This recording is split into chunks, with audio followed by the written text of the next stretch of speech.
가장 중요하면서도 가장 찾기 힘든 것이 있습니다. 그것은 효도입니다.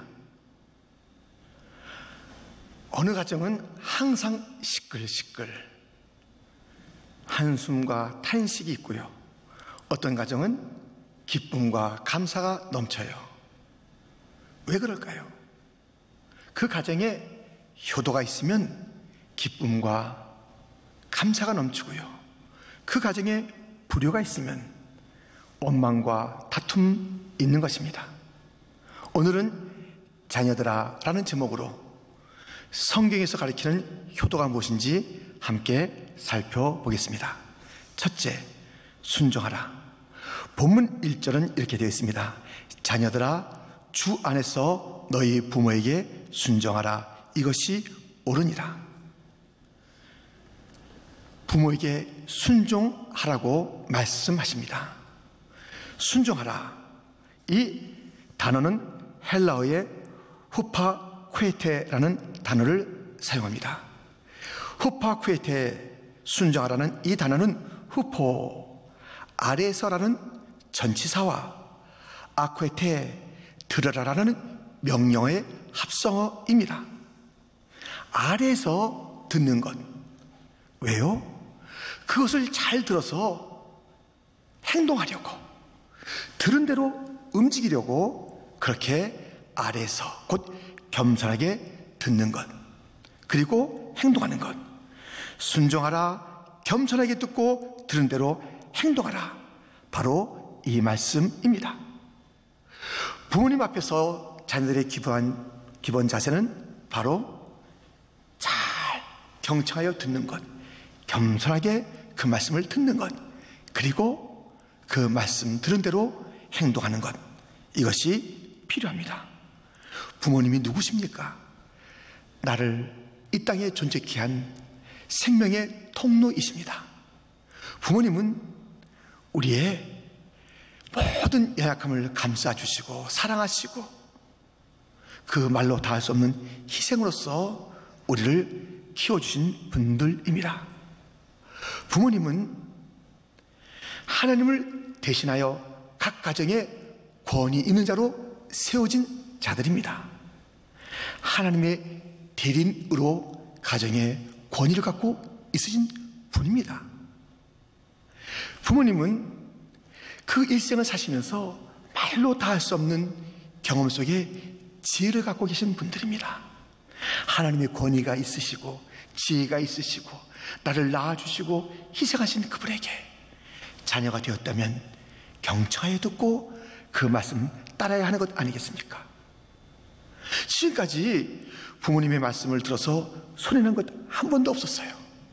지금까지 부모님이 하지 말라는 것 부득불 했다가 어려움을 당하지 않은 게 없어요. 부모님 말씀대로 해야 하는 것이 우리의 삶 마땅합니다. 조지 워싱턴은 원래는 선원이 되고 싶었어요. 지금도 바다에 나간다면 부모님들이 말리잖아요. 위험하다고. 그 당시 얼마나 위험했겠어요. 그런데 이 조지 워싱턴은 선원이 되겠다 꿈 가지고 준비했는데 막상 나갈 때쯤에 어머니가 눈물을 흘리면서 막으시는 거예요.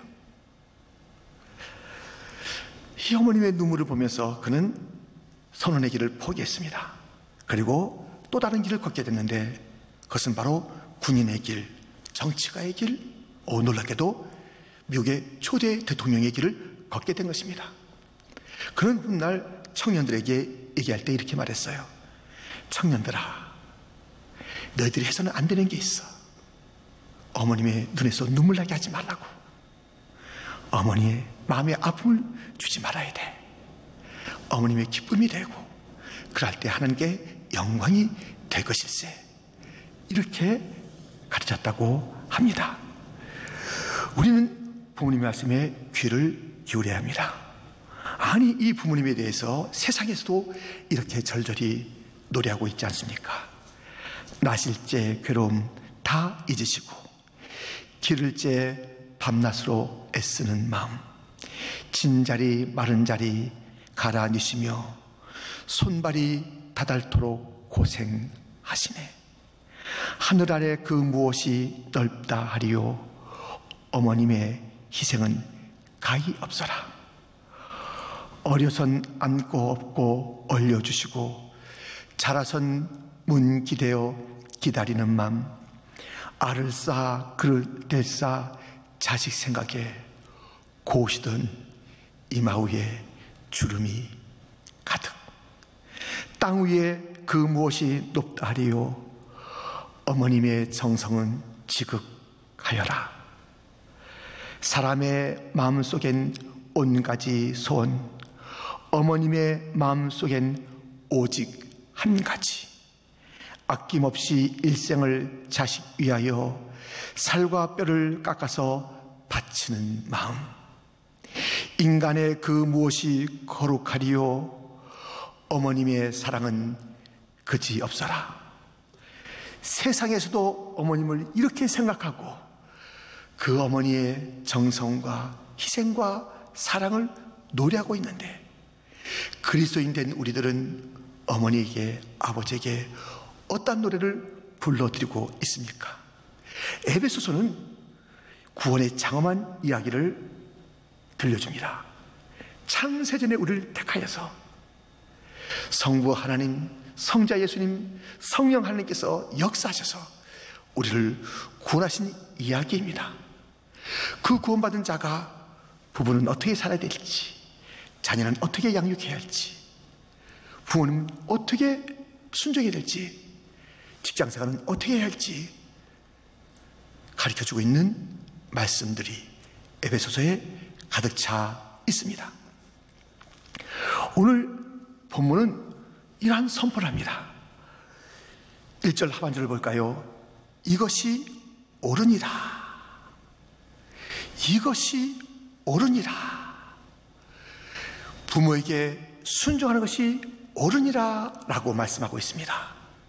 지금 이 시대는 옳은 것에 대해서 각기 자기 나름대로 말하고 있습니다.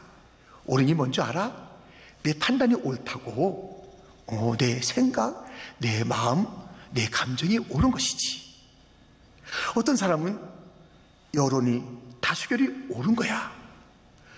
전통이 옳아, 문화가 옳아, 관습이 옳아, 환경이 옳은 거야. 옳은 거에 대해서 사람마다 다 이렇게 말합니다. 그런데 옳다는 것이 어떤 사람에게는 옳지만 어떤 사람이 싫은 것이고 틀린 거예요. 어떤 지역에서는 맞는 거지만 다른 지역에서는 안 맞는 것이에요. 진정으로 옳다는 것은 어디에서나 누구에나 언제나 다 옳아야 하는 것입니다. 이 세상에 언제나 어디서나 누구에게나 옳은 것은 단 한 가지밖에 없습니다. 하나님의 말씀, 하나님의 말씀만이 옳은 것입니다. 이사야 선지자는 이렇게 노래했습니다. 이사야 40장 8절에 풀은 마르고 꽃은 시드나 우리 하나님의 말씀은 영원히 서리라 하라. 여기서 서리라라는 히브리 단어는 야쿰입니다. 야쿰, 서리라. 이 말씀이 뭐야? 무시합니다. 말씀을 치우려고 합니다. 말씀을 누르려고 합니다. 세상의 모든 것은 다 지나가요. 불같이 지나가고 꽃같이 마릅니다. 그러나 말씀은 다시 씁니다. 말씀만이 진리입니다. 말씀만이 어디서나 영원히 옳은 그런 하나님의 말씀입니다. 이 옳은 거 뭐라 그래요? 부모에게 순종하는 것이 옳다는 것이에요. 동양이나 서양이나 지금이나 과거나 미래나 부모에게 순종하는 것은 옳은 것, 이것이 하나님의 말씀입니다. 이것이 옳기에 우리 예수님께서도 부모님에게 순종하셨습니다. 그런데요, 예수님의 순종에 따른 놀라운 일이 있어요. 여러분, 이런 얘기 들어보셨죠? 충신은 효자의 가문에서 찾으라. 효자면 나라이나 사회나 어디서나 올바르게 쓰임받을 수 있다는 것이에요. 효녀가 되면 누구나 다 환영한다는 것이에요. 가정에서 자기 아버지 어머니에게 눈물 나게 하는 자가 충신이 될 수 있다고요? 그런 법은 없습니다. 사회나 회사에서 좋은 사람이라고요? 그런 법은 없습니다. 사람들이 착각해서 착시현상 때문에 이 사람 좋은 사람인가 보다 그렇게 할지는 몰라도 그것은 오래가지 않습니다. 부여자는 결코 좋은 나라의 일꾼도 회사나 사회의 역할을 맡아 일할 수도 없는 것입니다. 우리 예수님께서 먼저 부모에게 순종하셨어요. 이것이 옳기 때문에요. 그 다음에 어떤 일이 있었는지 누가복음 2장은 이렇게 이야기하고 있습니다. 51절과 52절에 보면 예수께서 함께 내려가사 나사렛에 이르러 순종하여 받드시더라. 예수는 지혜와 키가 자라가며 하나님과 사람에게 더욱 사랑스러워 가시더라. 부모님에게 순종했던 예수님, 하나님과의 관계도 좋아요. 사람과의 관계도 좋습니다. 하나님 앞에서 신앙생활을 잘하는데 집에서는 효도하지 않아요. 그런 법은 없다니까요. 신앙생활 좋다는 것은 반드시 가정에서 효자며 효녀이어야 하나님을 기쁘시게 하는 사람이 될 수가 있습니다. 아니, 가정에서 주님께서 다 보고 있잖아요. 부모님에게 잘못하고 있는데 항상 부모님은 얘가 어떠려고 이렇게 하나, 이런 염려, 근심을 갖고 있는데 하나님께서 그의 신앙을 좋다고 받으시겠어요? 하나님은 아셔요. 그런 법은 없어요. 우리는 주 안에서 너희 부모에게 순종하라, 이것이 옳으니라라는 말씀을 받게 됩니다. 순종해야 돼요. 잘 듣고 행동해야 돼요. 이것이 옳아요. 그런데 어떻게 해요? 주 안에서. 주 안에서라는 단어는 이 에베소서에 또 성경에 보면은 이렇게도 표현되어 있는 것이에요. 주님에게 하듯 남편에게 복종하라. 주님에게 하듯 상전에게 복종하라. 주님에게 하듯 부모에게 순종하라는 것이에요. 그리고 또 이 주 안에서라는 것은 주 밖에 있는 그런 아버지, 어머님의 요청이 있지 않겠어요? 얘야, 제사 지내야 된다. 며느리가 뭐하냐? 이렇게 말하는 시어머니가 있어요. 어떻게 할까요? 아이고, 우리 어머니 왜 저렇게 마귀 같은 소리 하실까? 난 다시는 이 시집에 안 와요. 전화하지 마세요. 이건 옳지 않아요. 그 제사 드리라는 그러한 것에서는 따를 수가 없지만 그 과정이 지혜로워야 돼요. 그냥 막 해대서 원수같이 지내서는 안 되는 것이에요. 그런 것에 주의 말씀에 어긋나니 불순종하겠다 한다면 순교자의 자세로 그 모든 과정을 잘 감당해야 합니다. 이런 말이 있어요. 지도자는 다른 사람들보다 한 걸음 앞서가는 자이다. 순교자는 다른 사람보다 10걸음 앞서가는 자이다. 순교자는 10걸음 앞서가야 돼요. 주님 때문에 핍박받고 고난받은 그 희생의 길을 가는 게 순교자예요. 주님 밖에 있는 그 명령 때문에 그것을 도저히 따를 수 없다면 순교자의 마음으로 대하셔서 핍박이 있으면 핍박을 받으시고 때리면 맞으시면서 온유하게 그 일들을 감당해야 합니다. 우리가 어떻게 효를 행할 것인가라는 두 번째 오늘 본문의 가르침은 공경하라는 것입니다. 2절에 보면 내 아버지와 어머니를 공경하라 라고 말씀하고 있습니다. 공경하라는 이 단어는요, 티마라는 단어를 씁니다. 이 티마라는 명령어가 어디서 왔냐면 티메라는 단어에서 왔습니다. 티메는 본질적으로 귀중한 것, 분석해 보았을 때 높이 평가되는 것, 그 가치에 따르는 값을 지불하는 것을 말합니다. 티메, 본질적으로 너무 귀해요. 분석해 봤을 때 너무 좋은 평가를 하지 않을 수 없는 내용을 담고 있는 것. 그리고 상업적으로 이 가치 있는 것에 대해서 그 가치에 합당한 것을 지불하는 것, 이것이 바로 팀이며 이것이 바로 공경하라는 그러한 말씀의 어원을 담고 있습니다. 그래서 공경하라라는 그 뜻은 첫 번째로 부모님을 귀하게 여기라는 것입니다. 두 번째로 부모님을 높이는 말을 하라는 것입니다. 세 번째로 부모님에게 보답하라는 것입니다. 자기 부모를 귀히 여기지 않고 업신 여기는 자들이 있습니다. 이 말씀을 들어보세요. 신명기 27장 16절, 그의 부모를 경홀히 여기는 자는 저주를 받을 것이라 할 것이요 모든 백성은 아멘 할지니라. 자기 부모를 업신 여긴 자가 있어요. 주님께서 그냥 두지 않아요. 이 공경이라는 것은 그 부모님에게 무게를 두고 가치를 두고 뿐만 아니라 그분을 평가하기를 높이 평가하는 말을 해야 돼요. 말을. 부모님에게 이렇게 말한 자들이 있지요. 출애굽기 21장 17절, 자기의 아버지나 어머니를 저주하는 자는 반드시 죽일지니라. 자기 아버지 어머니에게 이 말이 공손하지가 않아요. 막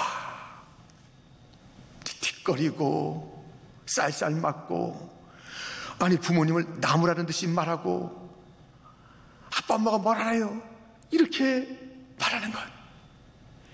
이 말하는 것이요, 부모님이 마음에 안 들다듯이 말하는 그 모든 언사에 하나님은 귀 기울여 듣다가 반드시 심판하십니다. 생각해 보십시오. 여기에 많은 부모님이 계시고요, 또 우리가 부모님을 다 이 땅에서 만나고 또 같이 지내고 하지 않았습니까? 부모 실수가 있어요. 노아라는 그 당대의 의인도 실수가 있었어요. 이 노아가 실수했을 때 그 아들들 중에서 2명, 곧 셈과 야벳은 아버지의 실수를 덮었어요. 그런데 함이란 아들은 아버지의 그 실수를 다 알려버렸어요. 말로 그렇게 아버지의 허물을 드러냈어요. 하나님께서는 그들의 태도를 보시고 노아가 실수를 했지만 그것을 덮었던 셈과 야벳에게는 축복을, 함에게는 심판, 저주를 내리신 것이에요. 함 되지 말아야지요. 셈과 야벳이 되어야지 되지요. 부모님에게 그들이 혹 실수했다 할지라도 막 말을 함부로 하고, 어디 가서 시아버지 시어머니 흉을 보고 자기 아버지 자기 어머니 업신여기는 말을 하고, 그리고 인생이 잘 될 수가 없습니다. 부모님에게 공경을 하는 것은 이렇게 귀하게 여긴다, 높이는 말을 해준다 뿐만 아니라 그 부모님에게 보답하는 거예요. 물질로 그들을 보온하는 거예요. 보온. 예수님께서 부모 공경에 대한 그 교훈을 가르치시면서 이런 말씀하신 것 들어보세요. 마가복음 7장 10절부터 보면, 모세는 내 부모를 공경하라 하고 또 아버지나 어머니를 모욕하는 자는 죽임을 당하리라 하였거늘, 너희는 이르되 사람이 아버지에게나 어머니에게나 말하기를 내가 드려 유익하게 할 것이 고르반 곧 하나님께 드림이 되었다고 하기만 하면 그만이라 하고, 자기 아버지나 어머니에게 다시 아무것도 하여 드리기를 허락하지 아니하여. 고르반이라는 이 단어는 재물이란 뜻이에요. 그런데 이것을 고르반하고 말할 때가 있어요. 나 하나님께 재물 드렸다라고 말하는 것이에요. 부모에게 가서 그러는 것이에요. 아버지 어머니 나 고르반 했어요. 나 하나님께 재물 드렸어요. 그래서 이제는 돈이 없어요. 아버지 어머니 용돈 드릴 게 없네요. 이 고르반, 아버지 어머니에게 고르반 하면서 드릴 돈이 없다고 말하는 것, 주님께서 옳지 않다는 것이에요. 그렇다면 교회들이 헌금 가지고 아버지 어머님 공경하면 되는가? 그것도 아니에요. 여러분, 11조 가지고 부모님 공경하는 물질로 드리지 마세요. 11조 가지고 감사헌금해도 안 돼요. 11조 가지고 선교 다녀도 안 돼요. 11조 가지고 누구에게 인심 써면 안 돼요. 11조는 11조예요. 이것을 건드리면 도둑질하는 거예요. 헌금은 헌금이고요. 헌금을 드렸으니 고르반 핑계대지 말래요. 고르반, 나 이번 달에 힘들어요. 아버지 어머니 드릴 돈이 없어요. 이번에 애가 무슨 문제가 생겼기 때문에 돈이 많이 들어가요. 고르반이에요. 고르반. 나 부모님에게 드릴 용돈이 없다는 것이에요. 가구를 샀는데 이거 몇 달 동안 좀 부어야 돼요. 고르반이에요. 아시죠? 이렇게 말해도 안 된다는 것이에요. 고르반 하지 마세요. 부모님을 물질로 공경해야 돼요. 여러분, 부모님이 언제나 우리와 함께 계시는 것 아니잖아요. 일본의 한 시인은 이런 시를 썼습니다. 장난삼아 어머니 등에 업었더니 너무 가벼워서 울컥 새 걸음도 못 가네. 그렇게 힘이 있으셨던 어머니가 너무 가벼워진 거예요. 그러다가 이젠 업고 싶어도 업을 수 없는 어머니가 이 땅을 떠나는 그 일들 많잖아요. 언제나 아버지, 어머니, 우리가 무엇인가 물질로 보답해드리고 대접해드릴 수 있는 것은 아니에요. 그러기에 지금 힘들다고 고르반하지 마세요. 아니, 어떡하란 말입니까? 정말 없는데. 여러분들, 오늘 말씀 보세요. 놀랍지 않습니까? 2절과 3절. 내 아버지와 어머니를 공경하라. 이것은 약속이 있는 첫 계명이니 이로써 내가 잘되고 땅에서 장수하리라. 아버지와 어머님을 공경하면, 물질로 무엇인가 대접해 드리면 없는 가운데도 불구하고 부모님에게 무엇인가 사드리고 좋아하시는 것을 이렇게 대접해 드리면 하나님께서 약속하셨어요. 하나님의 약속은 반드시 이루어지는 것이에요. 하나님께서 잘되게 하겠다, 장수하게 하겠다 말씀하고 있습니다. 먼저 하라요. 먼저 요단강 물이 갈라져서 발을 내딛고 걷는 게 아니에요. 먼저 발을 내디뎌라. 이 물이 넘실거리는데 발을 먼저 내디디라 말씀하신 거예요. 먼저 할 게 있어요. 그 물 가운데 발을 내디딜 때 물이 갈라진 것이에요. 먼저 할 게 있어요. 여리고성을 먼저 도는 거예요. 그 다음에 허물어지는 것이에요. 공격을 먼저 하세요. 그러면 주님께서 공급해 주시는 것이에요. 복을 주시는 거예요. 잘되게 하는 것이에요. 여러분, 성경에서 복이랄 때는 4가지 차원이 있습니다. 그 하나는 질적으로 좋은 것이에요. 양적으로 풍성한 것이에요. 도덕적으로 선한 것이에요. 미적으로 아름다운 것이에요. 이것이 바로 주님께서 주시는 복이며 잘되는 내용이에요. 그 양도 풍성하고 그 내용도 좋고 아주 도덕적이고 너무 아름답고, 어떤 사람 잘 되고 있어요. 근데 사람들이 혀를 차는 게 있잖아요. 어휴, 저 사람 잘 되는 것 같은데 걱정이다. 야, 저렇게 해서는 안 되는데 저렇게 해서 되겠나? 이렇게 걱정을 자내는 그 사람이 뭐 돈도 벌고 빌딩도 사는 것 같지만 사람들이 혀를 찰 만한 일들을 통해서 그렇게 된다면 그것은 진정한 복이 아니잖아요. 우리 주님께서 주시는 이 복은 이렇게 아름다운 것이에요. 이렇게 선한 것이에요. 이렇게 풍성한 것이에요. 이렇게 좋은 것이에요. 이것을 끝까지 주겠다는 거예요. 내가 잘되고 장수하리라, 이렇게 약속하신 것이에요. 그러니 우리가 없는 가운데도 공경하면은 이것은 명령이지만 약속까지 있는데 잘 된다는 것이에요. 아유, 난 자녀 때문에 부모에게 드릴 게 없어. 내 지금 먼저 해야 될 일 때문에 부모에게 드릴 게 없어. 그렇게 해보세요. 계속 가난뱅이 삶을 산다니까요. 먼저 부모님을 귀하게 여기세요. 자녀보다 더 무게를 둬야 되는 것이에요. 여러분들, 자녀들이 보고 배우지 않겠어요? 부모님에게 그렇게 소홀히 해요. 그리고 자녀들에겐 잘해요. 오, 나도 커서 아버지 엄마한테 이렇게 하면 되겠구나. 부모에게는 잘 안 한다고요. 자기 자녀에게는 잘한다고요. 옛날에 고려장이 있었잖아요. 그 고려장 이야기. 늙으신 아버지 어머니를 지게에 메우고 저 산 깊은 데 가서 일주일이고 이주일이고 드실 음식만 남겨두고 어머니 아버지 거기다 버려두고 돌아오는 것. 근데 어떤 사람이 자기 어머니를 고려장하기 위해서 지게에 이렇게 참 태우고 깊은 산으로 갔습니다. 그때 마침 자기 어린 아들도 같이 데리고 갔어요. 쭉 데리고 가서 자기 어머니, 곧 이 아이의 할머니를 거기다 내려두고 갑니다. 지게도 벗어두고 갑니다. 그때 그 할머니의 손자, 그 아버지 아들이 말하는 것이에요. 아버지, 왜? 저 지게 가져가요. 왜? 나중에 나 아버지 메고 여기 오게요. 여러분, 보는 대로 되는 거예요. 보는 대로. 보는 대로 배운다니까요. 부모에게 무게를 두고 잘 공경하고 대접하면 아이들이 그것을 배우는 것이에요. 아, 이렇게 먼저 하는 것이구나.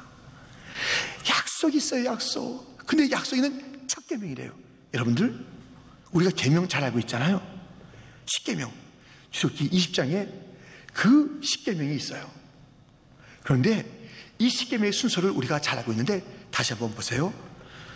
첫 번째 계명, 출애굽기 20장 3절, 너는 나 외에는 다른 신들을 내게 두지 말라. 둘째 계명 4절 5절에 있어요. 너를 위하여 새긴 우상을 만들지 말고 또 위로 하늘에 있는 것이나 아래로 땅에 있는 것이나 땅 아래 물속에 있는 것에 어떤 형상도 만들지 말며 그것들에게 절하지 말며 그것들을 섬기지 말라. 세 번째 계명이 있어요. 너는 내 하나님 여호와의 이름을 망령되게 부르지 말라. 넷째 계명은 8절이네요. 안식일을 기억하여 거룩하게 지키라. 다섯 번째 계명 12절에 있습니다. 내 부모를 공경하라. 이렇게 해서 이 계명의 순서가 쭉 이어져 가게 됩니다. 그런데요, 놀랍게도 이 순서가 완전히 바뀐 그런 말씀이 있습니다. 레위기 19장 1절부터 여러분들 잘 보세요. 어떤 순서인가? 여호와께서 모세에게 말씀하여 이르시되 너는 이스라엘 자손의 온 회중에게 말하여 이르라. 너희는 거룩하라. 이는 나 여호와 너희 하나님이 거룩함이니라. 너희 각 사람은 부모를 경외하고 나의 안식일을 지키라. 나는 너희의 하나님 여호와이니라. 너희는 헛된 것들에게로 향하지 말며 너희를 위하여 신상을 보고 만들지 말라. 나는 너희의 하나님 여호와이니라. 아니, 지금 이 레위기 19장의 말씀은요, 무엇부터 말씀하냐면 부모를 각각 순종하라는 것이에요. 그리고 안식일에 대해서, 그리고 우상을 만들지 말라는 것, 이런 순서로 되어 있어요.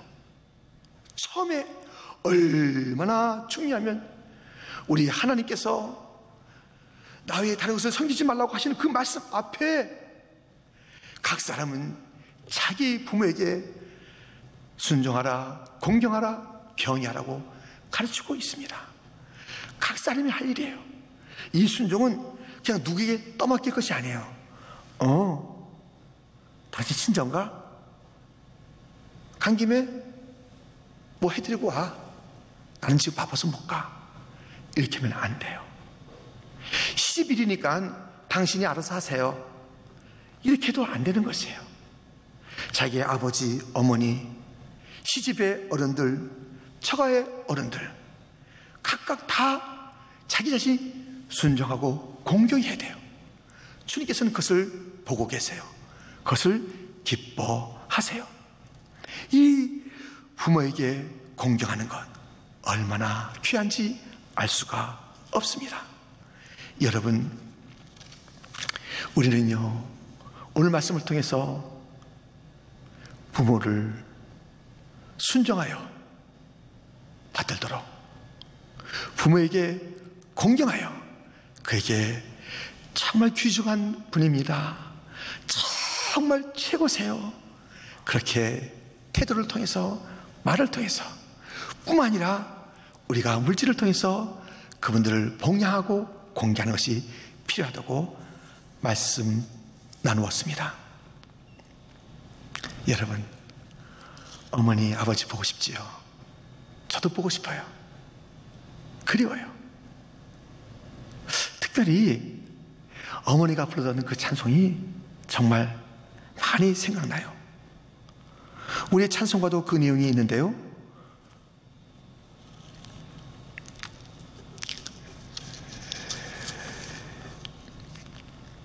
홀로 누워 괴로울 때, 헤매다가 지칠 때 부르시던 찬송소리 귀에 살아옵니다. 정말 힘들고 지칠 때 그 어머니가 삶의 무게 가운데서 불렀던 그런 찬송이 정말 들린다니까요. 험한 시험 물속에서 나를 건져주시고 노한 풍랑 지나 도로 나를 숨겨주소서. 주여 나를 돌아보사 고이 품어주시고 험한 풍파 지나 도로 나를 숨겨주소서. 저희 어머니가 첫 번째 결혼에 실패하시고 저희 집에 오셨어요. 정말 가난한 집에 오셔서 얼마나 힘든 일이 많았겠어요. 어머니가 이 찬송 부를 때 저는 그 찬송의 무게를 몰랐어요. 어머니가 제가 이제 신학 공부하고 목회기를 가니까요, 많이 금식하셨어요. 그냥 생활하시면서 금식하시는 거예요. 어떨 때는 금식하시는데 22일 동안 금식하셔요. 22일 동안 금식하면서 뭐 끼니마다 차려주시고요. 또 어떨 때 힘들 때, 또 기도할 때, 외로울 때 험한 시험 물속에서 그 어머님의 찬송이 기억이 돼요. 여러분은 여러분 어머니의 찬송, 어떤 찬송이 기억됩니까? 내가 부른 찬송, 내 자녀가 무엇을 기억하고 있을까요? 어머니에게 무게를 두는 삶, 아버님을 늘 가슴에 묵직하게 여기고 존경하는 그런 삶, 성경에서 우리에게 일러주고 있습니다. 순종하십시오. 이것이 옳습니다. 따지지 마십시오. 내가 뭐 어쨌다고 따지는 게 아닙니다. 이것이 옳으니라. 성경 말씀이 있으면 그 말씀은 다 옳은 것인데 그 중에 부모에게 순종하라 했으니 이것은 우리의 타협의 내용이 아니라 따질 대상이 아니라 무조건 순종하는 것이에요. 그 부모님께 공경하는 것이에요. 귀히 여기고 높이는 말을 해드리고 물질로 공양해드리고, 그러면 주님께서 약속하셨는데 잘되고 장수하는 것이에요. 혹시 이 자리에 부모님이 다 안 계신 분들 계십니까? 저도 그래요. 이제 좀 여유가 있어서 무엇인가 사드리고 싶은, 또 사드릴 수 있는 그런 그 여유가 생겼는데 그러고 보니까 아버님도 안 계시고 어머님도 안 계시고 장인도 안 계시고 장모도 안 계셔요. 그 순종하고 공경할 부모가 안 계시다면 우리의 영원한 아버지 하나님 계시잖아요. 그 하나님 아버지 말씀에 순종하고 그 하나님을 경외하는 삶을 살아야 합니다. 그리고 우리 교회 얼마나 어른들 많으십니까? 오늘도 100세 넘으신 그 권사님이 정말 정정하게 나오셔서 예배드리고 가셨습니다. 많은 어른들이 계신데 그분들을 우리가 공경해 드리는 것, 우리 교회가 이 약속 있는 계명에 순종하여서 모두가 잘 되기를 축원합니다. 모두가 장수하기를 축원합니다. 이 말씀에 순종하는 온 성도들 되기를 다시 한번 주님의 이름으로 축원드립니다.